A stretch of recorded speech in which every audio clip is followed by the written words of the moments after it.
काव्या अपनी सास सुलोचना जी की बहुत इज्जत करती थी, लेकिन सुलोचना जी हमेशा उसे नीचा दिखाने की कोशिश में लगी रहती थी। आज भी वही काव्या ने सुबह जल्दी उठकर नाश्ता बनाया। अविनाश को सूजी का हलवा बहुत पसंद था, इसलिए उसने नाश्ते के साथ हलवा भी बनाकर सभी को परोस दिया। उसके ससुर रमेश जी ने सुलोचना जी को टोकते हुए कहा, ये क्या फिजूल खर्ची है, सुबह सुबह देसी घी का हलवा। सुलोचना जी ने काव्या को डांटते हुए पूछा, क्यों बहू, ये देसी घी क्या तेरे मायके से आया है? मां जी, वो इन्हें हलवा बहुत पसंद है इसलिए थोड़ा सा बनाया है।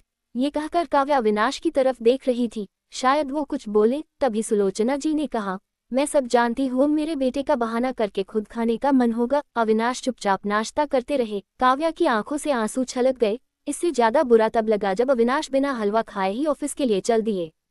काव्या घर का काम समेटने में लग गई। इधर सुलोचना जी बाहर ड्राइंग रूम में बैठकर बड़बड़ाती रहीं। काम करके काव्या अपने कमरे में जाकर रोने लगी। कितने नाजों से पाला था उसे उसके पापा ने। उसे आज भी याद है, एक बार उसने गाजर के हलवा बनाने के लिए कहा था, लेकिन मौं ने सूजी का हलवा बना दिया था। पापा को जब ये पता लगा तो वे तुरंत बाजार गए, वहां से ढेर सारा गाजर का हलवा लाए थे और उस दिन बिना कहे 2-3 दिन में गाजर का हलवा बनने लगा। आज उसे सूजी के हलवे के लिए कितनी बातें सुनाई जा रही हैं। उसे गुस्सा सास ससुर पर नहीं, अविनाश पर था, जो कि कुछ नहीं बोल पाए।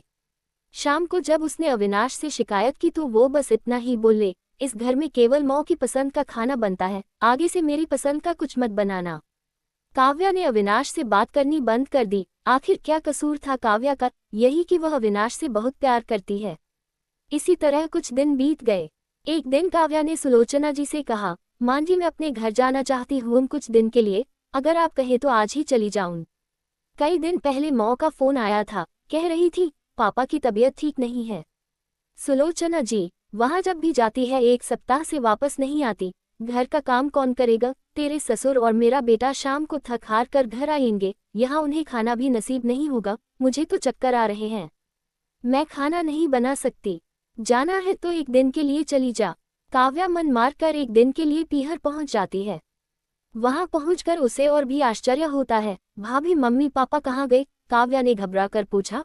उन दोनों का घर में मन कहाँ लगता है, तीर्थ पर गए हैं, न जाने कब आएंगे। वैसे तुम कितने दिनों के लिए आए हो? क्योंकि मुझे भी अपने पीहर जाना है। संगीता भाभी का ये व्यवहार देखकर काव्या चौंक गई। क्या ये वही भाभी है जो उनसे बहुत स्नेह जताती थी? काव्या सोफे पर बैठी सोच रही थी, अच्छा, वो जो भैया ने मकान के पेपर साइन करा लिए थे, मैंने अपना हिस्सा छोड़ दिया था, शायद उसी साइन के लिए मेरे से प्यार जताया जा रहा था। काव्या उठकर खड़ी हो गई। भाभी, मुझे कुछ काम याद आ गया, मैं फिर आऊंगी, कहकर वह तेजी से घर से बाहर निकल गई। पीछे से गेट बंद होने की आवाज से वह समझ गई कि उसके जाने से भाभी को कोई खास फर्क नहीं पड़ा। भारी कदमों से चलते हुए वह मंदिर पहुंच गई, क्योंकि शाम से पहले यदि ससुराल जाती तो सुलोचना जी उससे कई सवाल करती। मंदिर में जाकर उसने भगवान के दर्शन किए, बस न कुछ मांगा न कुछ बोला। भगवान के चरणों में शीश नवाकर वह बाहर आकर बैठ गई। तभी सामने के पेड़ के नीचे उसे अपने माता पिता बैठे दिखाई दिए। काव्या भागकर उनके पास पहुंची। काव्या को देखकर उसकी मां रोने लगी। बेटी, तू यहाँ कैसे? पापा ने पूछा। वो छोड़िए, ये बताया आप यहाँ कैसे? आप तो तीर्थ यात्रा पर गए थे। काव्या के सब्र का बांध टूट गया, उसकी आंखों से आंसू बह रहे थे। बेटी, तेरी भाभी ने तुझसे झूठ बोला है। बिजनेस में पैसा लगाने के लिए तेरे भैया ने मकान अपने नाम करा लिया, मकान के कागज गिरवी रखकर साहूकार से कर्ज ले लिया, उसके बाद हम बोझ बन गए, हमें घर से निकाल दिया। पापा, अब क्या होगा? काव्या ने रोते हुए पूछा। बेटी, तू चिंता मत कर, हम कहीं वृद्धाश्रम में चले जाएंगे। तू अपनी ससुराल जा, वहां किसी को ये बात मत बताना। अपने माँ बाप को इस हाल में देखकर वह उन्हें अपने साथ ले जाना चाहती थी, लेकिन जहां उसकी कद्र नहीं है वहां माँ बाप की क्या इज्जत होती। भारी मन से काव्या ससुराल की ओर चल दी। आज उसे अपने लड़की होने पर अफसोस हो रहा है, काश वो अपने माता पिता के लिए कुछ कर पाती। घर आकर उसने बहुत मुश्किल से घर का काम निपटाया, उसके बाद अपने कमरे में जाकर गुमसुम बैठ गई। उसकी आंखों से आंसू बह रहे थे। अविनाश अपने ऑफिस के काम में लगे हुए थे। जब वे सोने आए तो काव्या से पूछ बैठे, क्या बात है, आज फिर मौं की कोई बात बुरी लग गई जो आंसू बह रही हो? काव्या अपने को रोक नहीं पाए और उसने रो रो कर सारी बात अविनाश को बता दी। क्या मौं पिताजी को यहाँ ले आए? वे इस उम्र में कहाँ जाएंगे? अविनाश ने कोई जवाब नहीं दिया और करवट लेकर सो गए। इस बात से काव्या को बहुत गुस्सा आया। आज से मैं भी इनके माँ बाप की सेवा नहीं करूंगी, देखती हूँ कौन इनकी सेवा करेगा। रोते रोते काव्या सो गई। 2-3 दिन बीत जाने पर उसकी चिंता बढ़ती जा रही थी। एक दिन वह सब्जी लेने के बहाने उसी मंदिर में पहुंची। लेकिन उसके माता पिता वहाँ नहीं थे। पंडित जी, यहाँ मेरे माता पिता उस पेड़ के नीचे बैठे थे, कई दिन से उनका कुछ पता है। तुम्हारा नाम काव्या है क्या? पंडित जी के मुंह से अपना सुनकर काव्या ने पूछा।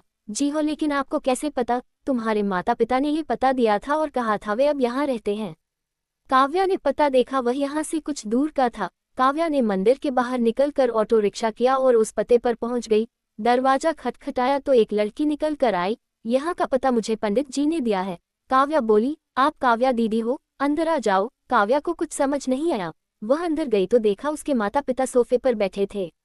काव्या उन्हें देखकर रोने लगी। बेटी, अब क्यों रो रही है? तेरे कारण हमें यह मकान मिल गया। काव्या आश्चर्य से उनका चेहरा देखने लगी। लेकिन मौ, आप यहाँ कैसे और ये लड़की कौन है? तब उसकी मौ ने कहा, बेटी तुझे याद है तेरी शादी के बाद तेरी सास ने 40 लाख की डिमांड की थी। दामाद जी को बिजनेस खोलना था, इसलिए तेरे पिता ने उनकी डिमांड पूरी कर दी थी, जिससे कि तू सुखी रहे। जब तू हमसे मिलकर गई उसके अगले दिन दामाद जी आए। उन्होंने तेरे पापा के पैसे लौटा दिए, क्योंकि उन्होंने कोई बिजनेस शुरू नहीं किया था। तेरे पापा ने मना भी किया लेकिन वे नहीं माने। उसके बाद उन्होंने प्रॉपर्टी डीलर से मिलकर 2 दिन में यह मकान खरीद दिया। 7-5 लाख रुपए बच गए। इससे उन्होंने ये लड़की नौकरी पर रखवा दी जो हमारी केयर करेगी। लेकिन मौ, उन्होंने मुझे तो कुछ नहीं बताया। काव्या की आंखों से आंसू बह रहे थे। वह रोते हुए वहां से अपने घर आ गई। घर आकर वह सोच रही थी, अविनाश ने कभी उसके लिए आवाज नहीं उठाई, लेकिन मेरे माता पिता के लिए इतना करने कर दिया जो कि कोई सगा बेटा भी नहीं कर सकता। रात को उसने अविनाश से पूछा, आपने ऐसा क्यों किया? अगर मांझी को पता लग गया तो क्या होगा? अविनाश का जवाब सुनकर काव्या रोने लगी। अविनाश ने कहा, जैसे तुम्हारे लिए ये माता पिता हैं वैसे ही मेरे लिए भी तो वो माता पिता हैं।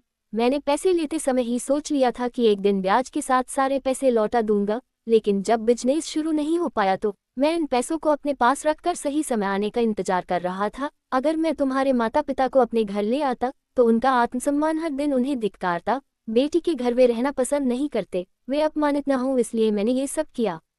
अविनाश, मुझे माफ कर दो, आज तक मैं तुम्हें गलत समझती रही। तभी पीछे खड़ी सुलोचना जी बोली, बेटी वह पैसा हमने उधार लिया था, वो तुम्हारे पिता की अमानत थी। मैंने और अविनाश ने पहले ही फैसला किया था कि ब्याज के साथ तुम्हारे पैसे लौटा देंगे। चल अब सो जा, सुबह नाश्ता टाइम पर नहीं बना तो अच्छा नहीं होगा। उनकी बात सुनकर काव्या, अविनाश और सुलोचना जी जोर से हंसने लगे।